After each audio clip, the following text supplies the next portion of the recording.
Boa tarde mais uma vez a todos, neste talk show da graça, continuando no mesmo ambiente doméstico. Hoje vou ainda relatar-vos a Batalha de Ebro, que se realizou em 1938 e que foi o mais duro combate da sangrenta Guerra Civil de Espanha.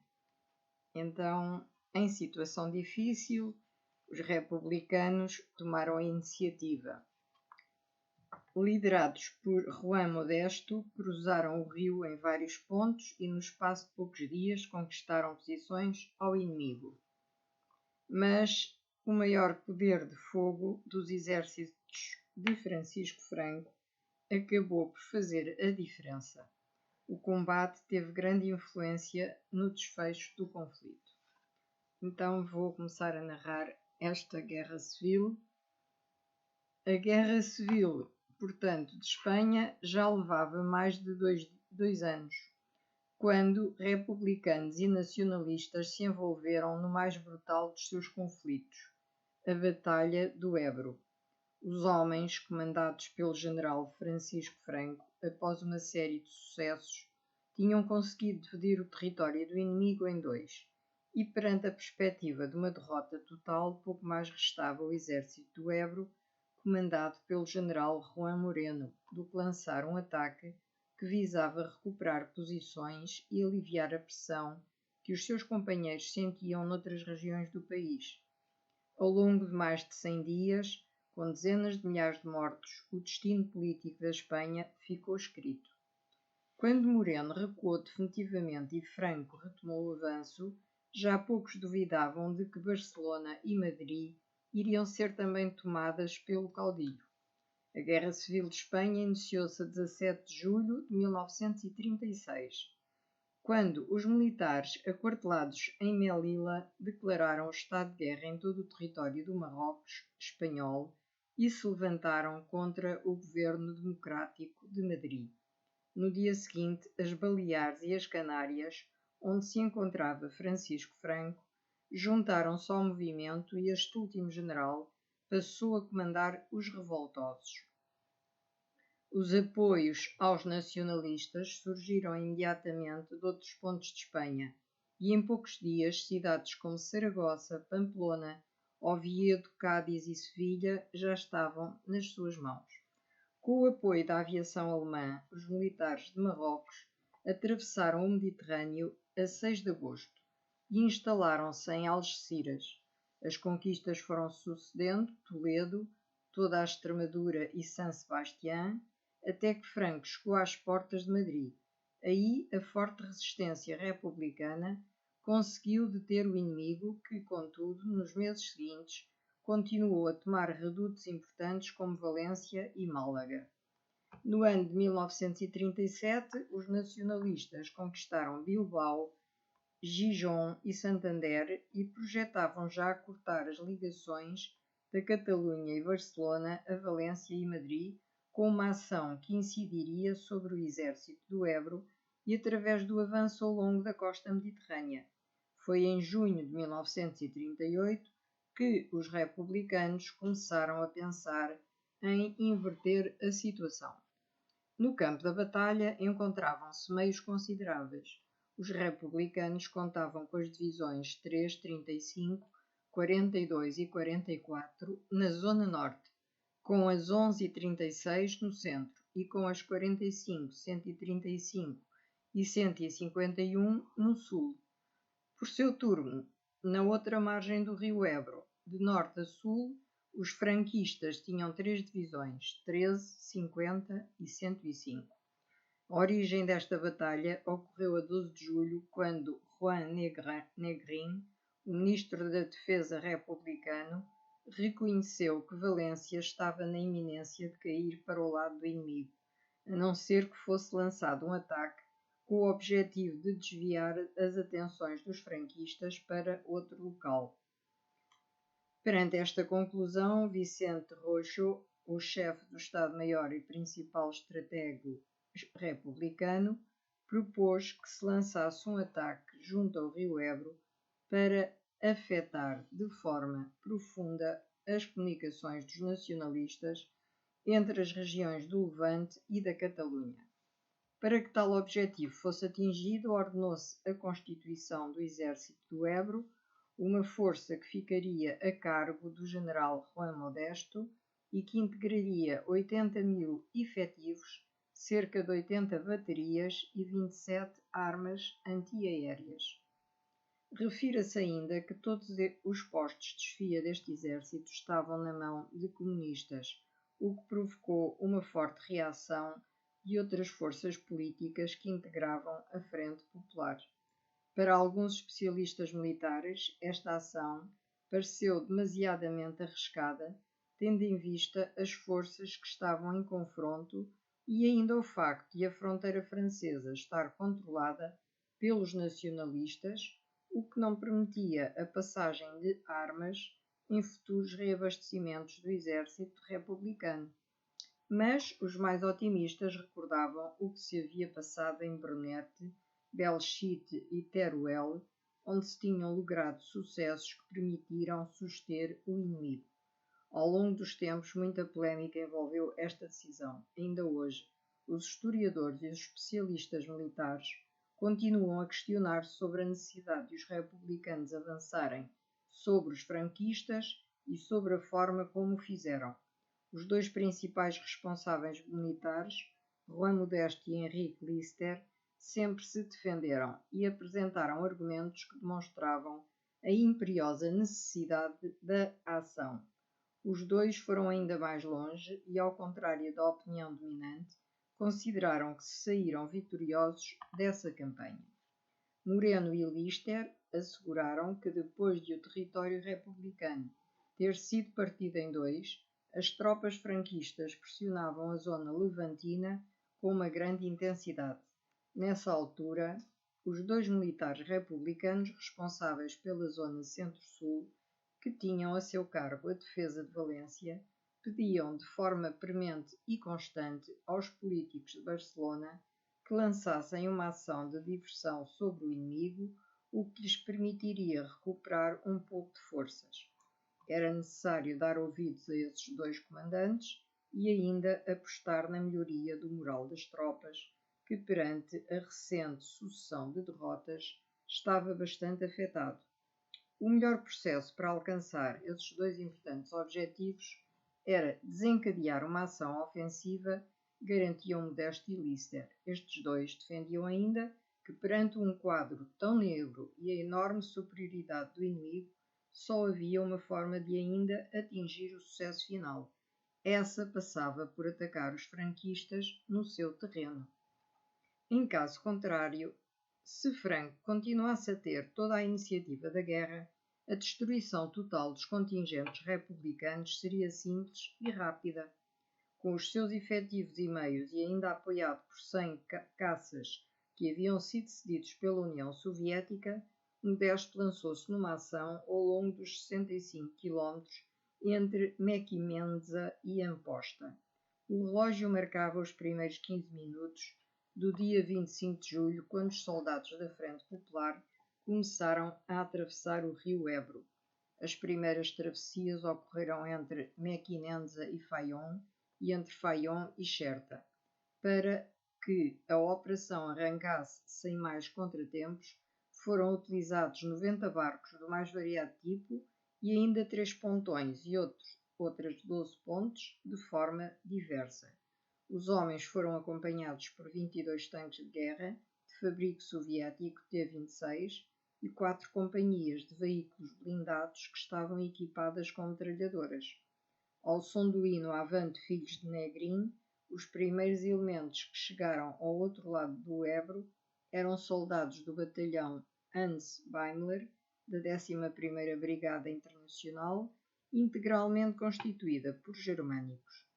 Exatamente nesse local estava estacionado um corpo do exército marroquino comandado por Juan Iag, que só foi informado do movimento do inimigo 2 horas e 15 minutos depois de esta se ter iniciado. Outro dos avanços republicanos teve lugar nas proximidades de Amposta. Aí, a 14ª Brigada Internacional tentou ser bem sucedida, mas foi confrontada com uma forte resistência por parte do inimigo.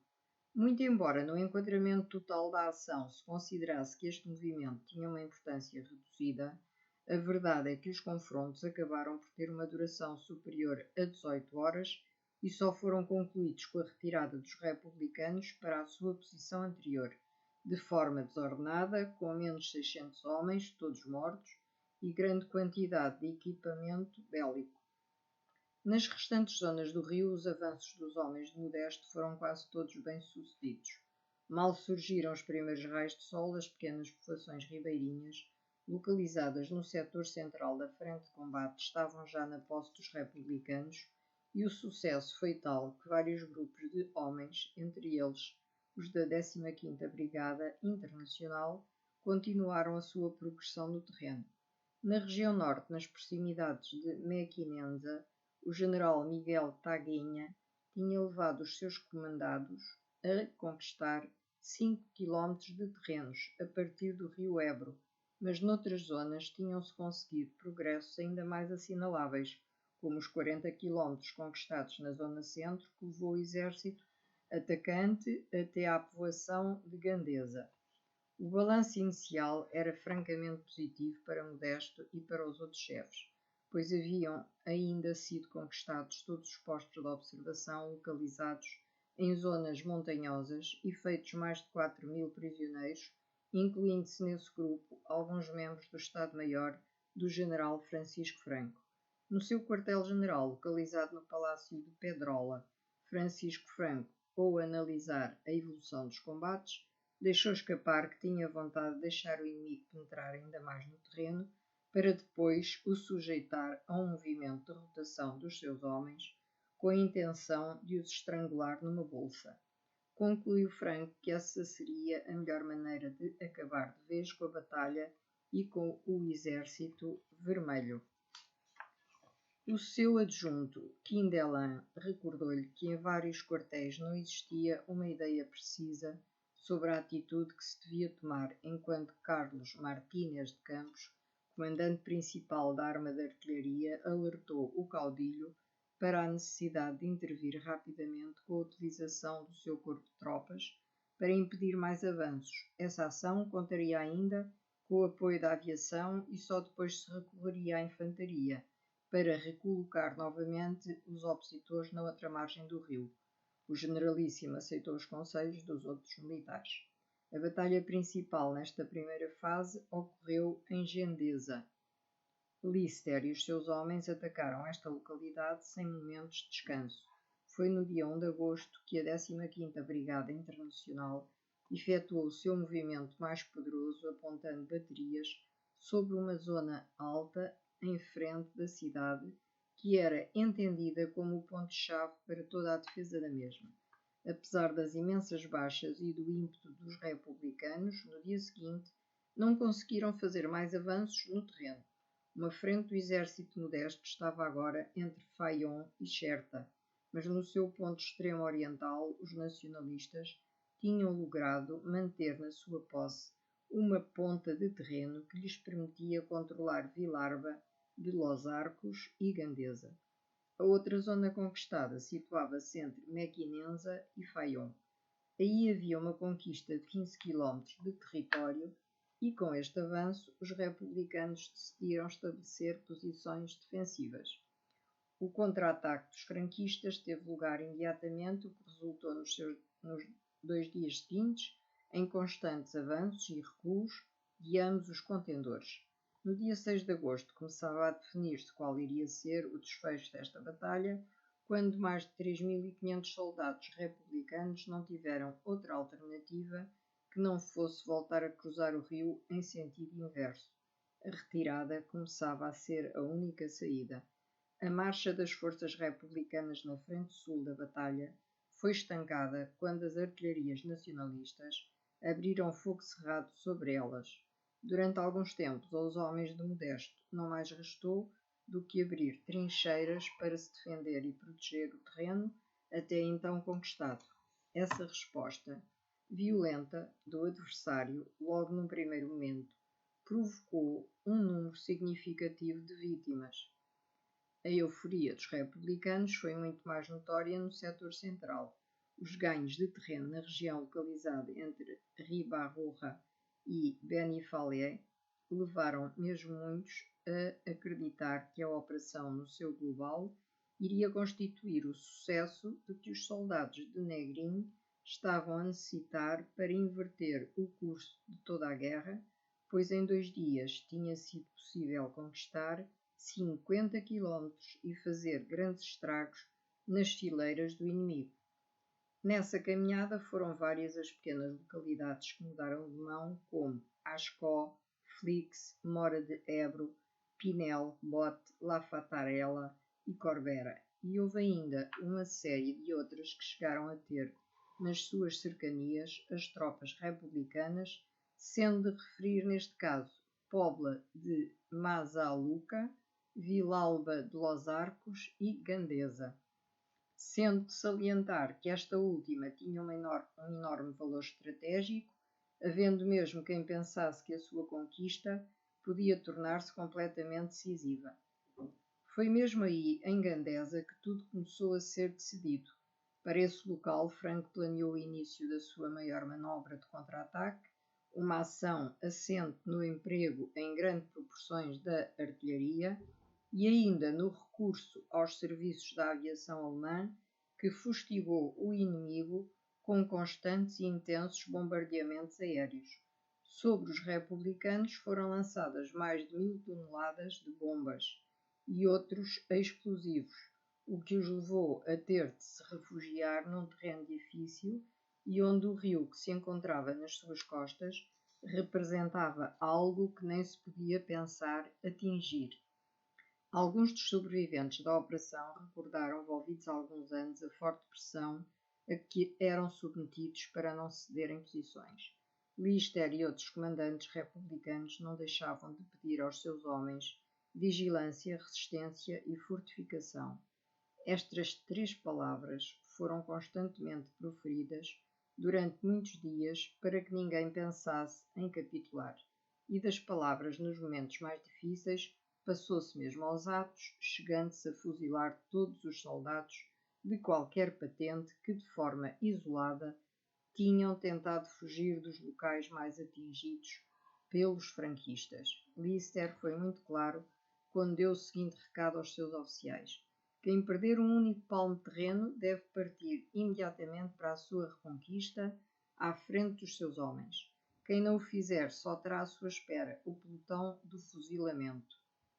A situação era tão complicada para os republicanos que nem a fuga, a dada altura, podia ser encarada com otimismo, pois os grandes bombardeamentos tinham destruído algumas represas, o que fazia com que o rio Ebro passasse a ter um nível de água bem superior ao normal e uma corrente muito forte.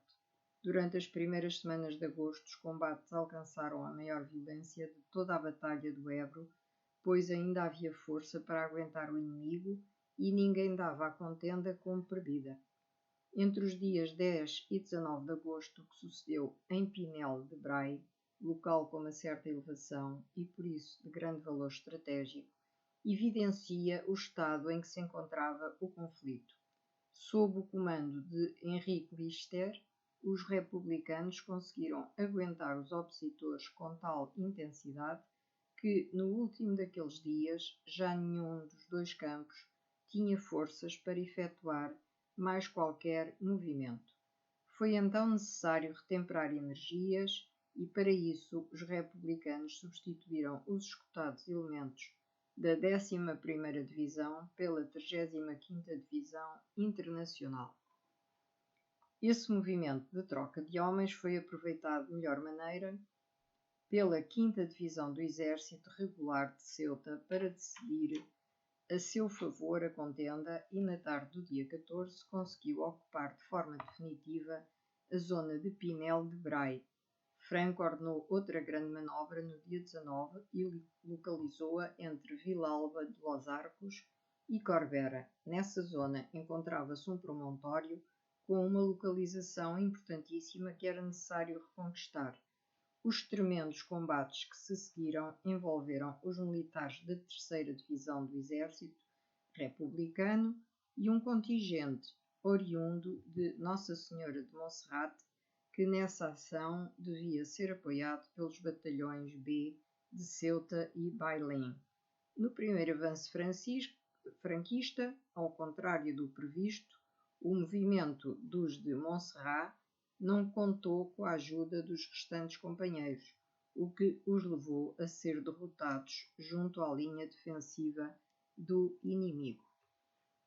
Só no dia seguinte, quando a operação foi mais bem executada e enquadrada, é que os nacionalistas conseguiram os seus objetivos. Estes confrontos foram os mais encarniçados de agosto, mas a batalha prolongou-se até ao fim do mês e prosseguiu em setembro e outubro.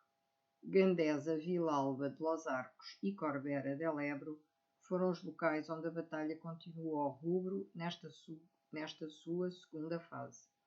Ao longo dos dias e das semanas, a artilharia e a aviação nacionalistas continuaram a lançar milhares de bombas sobre os militares comandados por Juan Modesto, o que, contudo, não permitia avanços significativos para os franquistas no terreno. Mas a pressão do inimigo continuou e já não havia capacidade para os republicanos aguentarem muito mais. Tudo veio a decidir-se de forma muito rápida nas 2 primeiras semanas de novembro e, no dia 15 desse mesmo mês, os exaustos sobreviventes do 15º Exército Republicano foram os últimos a ultrapassar, perto de Flix, as águas do Ebro.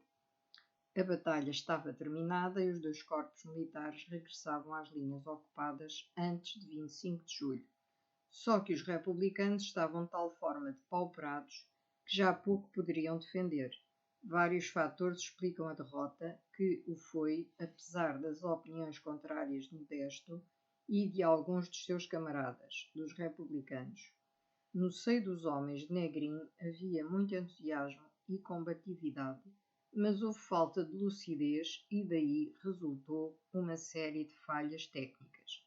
Não se pensou em equilibrar as forças de artilharia no terreno, já que, devido à inexistência de uma ponte de ferro sobre o Ebro, a sua construção era de tal forma demorada que colidia com a rápida necessidade de entrar em ação. Foi impossível levar os pesados tanques de que dispunham para a outra margem. A falta de veículos motorizados levou a que a infantaria da Frente Popular tivesse sempre que fazer o caminho para as linhas da frente pelos seus próprios meios, o que lhe provocava um desgaste suplementar. Finalmente, refira-se que os franquistas puderam abrir as suas trincheiras defensivas em Gandesa sem ser alvo de bombardeamento pela aviação inimiga, pois a maioria dos caças republicanos estavam a operar noutras frentes da guerra. Depois da Batalha do Ebro, os republicanos jamais encetaram outra ação ofensiva. Depois do que aí se passou, ao seu ferido de morte exército, mais não restou do que resistir com maior ou menor vigor num ou noutro ponto e adiar avanços constantes do inimigo. Os caminhos para as 2 cidades mais ambicionadas, Madrid e Barcelona, estava aberto e podia finalmente ser percorrido. No ano seguinte, a 10 de fevereiro, a Catalunha ficou completamente conquistada pelas tropas nacionalistas. No final do mês seguinte, a 28 de março, foi a vez de os franquistas tomarem a capital. Franco regressava a Madrid como o grande vencedor da Guerra Civil. O totalitarismo de direita vivia os seus dias de glória. Berlim, Roma e também Lisboa rejubilaram. Voltando ao Ebro e a Gandesa, aí existe hoje o Museu da Batalha do Ebro, local onde se evoca o que foi e o significado do acontecimento. São recordados de forma exaustiva os 116 dias de confrontos e os mais de 100.000 mortos, feridos e desaparecidos que provocou. Um texto da apresentação do espaço refere mortos que ainda hoje descansam mal enterrados em terras que para a maioria eram desconhecidas. 2 reparos que atestam o que foi a Guerra Civil de Espanha, o envolvimento internacional e a forma como os vencedores trataram os vencidos. E assim ficou resumidamente explanada a guerra, que foi a Guerra do Ebro, em que os contendores foram Francisco Franco e Juan Modesto. E por hoje é tudo. Desejo continuação de boa semana e muita saúde para todos vós. Muito boa tarde. Obrigada.